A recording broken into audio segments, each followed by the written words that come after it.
সমুদ্র আমি ভীষণ পছন্দ করি। সমুদ্র মানে হচ্ছে একটা ভালোবাসার জায়গা। Hello everyone, this is me Jannatul. Hopefully সবাই অনেক ভালো আছেন। Welcome back to my beach blog.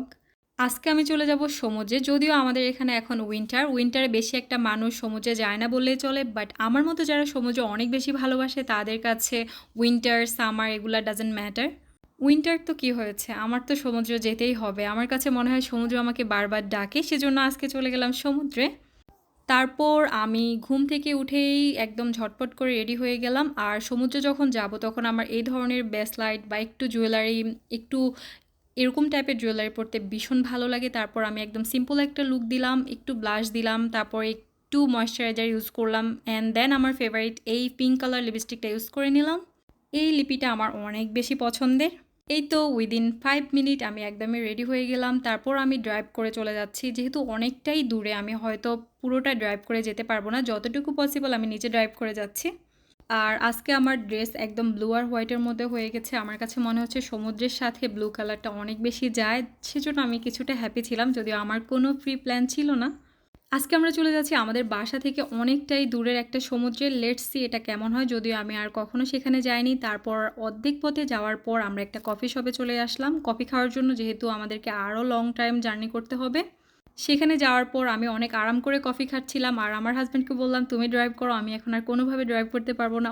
একদমই আমার মধ্যে ঘুরতে যাওয়ার যে ভাইব ওটা চলে আসছে। একটু আরাম করে কফি খাচ্ছিলাম, তার মধ্যে গাড়িতে অনেক সাউন্ড দিয়ে গান চলছে, খুবই ভালো লাগছে। মনে হচ্ছে না আমরা আসলেই ট্যুরে যাচ্ছি। যখনই আমরা শহর থেকে বের হয়ে গ্রামের দিকে যাচ্ছি তখনই আমার ভালো লাগাটা স্টার্ট হয়ে যায়। এত বেশি ভালো লাগে আমার নিউজিল্যান্ডের গ্রাম সাইডটা। I love this. অ্যান্ড আমি তখনই ভিডিও করা স্টার্ট করে দিই, আমার কাছে অনেক অনেক বেশি ভালো লাগে। আর আজকের ওয়েদারটাও এত সুন্দর ছিল, অনেক সানি ডে ছিল। হিউজ পরিমাণ মানুষ আজকে অকল্যান্ডের বাইরে যাবে, যেহেতু আজকে পাবলিক হলিডে। আমি অনেক বেশি এক্সাইটেড ছিলাম যে কখন গিয়ে পৌঁছাবো আর সমুদ্রের সেই শীতল সাউন্ডটা শুনবো। আমি সমুদ্রের সাউন্ডটা ভীষণ পছন্দ করি। বাংলাদেশে যখন ছিলাম তখন বেশ কয়েকবার কক্সবাজার যাওয়া হয়েছে শুধুমাত্র সমুদ্রের সাউন্ডটা শোনার জন্য। তারপর এসে আমরা গাড়ি পার্ক করার কিছুক্ষণ পরে এই দুইটা কিউট হাঁস আমি দেখলাম, তারপর সুন্দর করে আমি ওদেরকে দৌড়াচ্ছিলাম। আর এই তো আমরা চলে আসলাম সমুদ্রে। এই যে সমুদ্রের এই জিনিসটা দেখলে আমার অনেক বেশি ভালো লাগে, একদম মনটা ভালো হয়ে যায়। তারপর আমি এসে এখানে শামুক খোঁজাখুঁজি শুরু করে দিলাম। এই তো সুন্দর সুন্দর কিছু শামুক, ঝিনুক এগুলা সব আমি কালেক্ট করে নিলাম। অনেক সুন্দর কালারফুল কিছু পাথরের মতো ছিল, সেগুলো আমি নিলাম এখানে।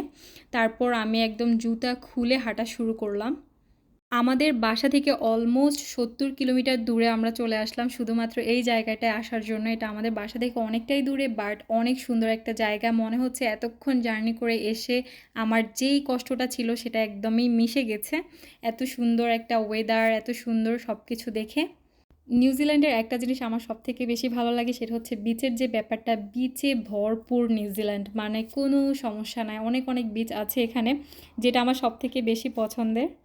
তারপর আমি সুন্দর করে ঘুরে ঘুরে দেখছিলাম। আমি অনেক অনেক মজাও করেছি, ইভেন সমুদ্রে গিয়ে নেমেছি, যদিও পানিটা প্রচণ্ড পরিমাণ ঠান্ডা ছিল।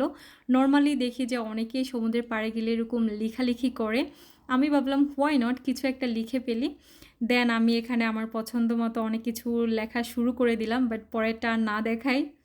আজকে আমরা যে বিচটাতে গিয়েছিলাম খুবই সুন্দর ছিল, যদিও আমাদের বাসা থেকে অনেকটাই দূরে, তারপরও আমাদের অনেক বেশি ভালো লেগেছে। এই তো সারাদিন এনজয় করার পর তারপর আমরা এখন বাসার দিকে চলে যাচ্ছি। আলহামদুলিল্লাহ আজকের দিনটা অনেক সুন্দরভাবে কেটেছে। Thank you everyone for watching the video. Bye by.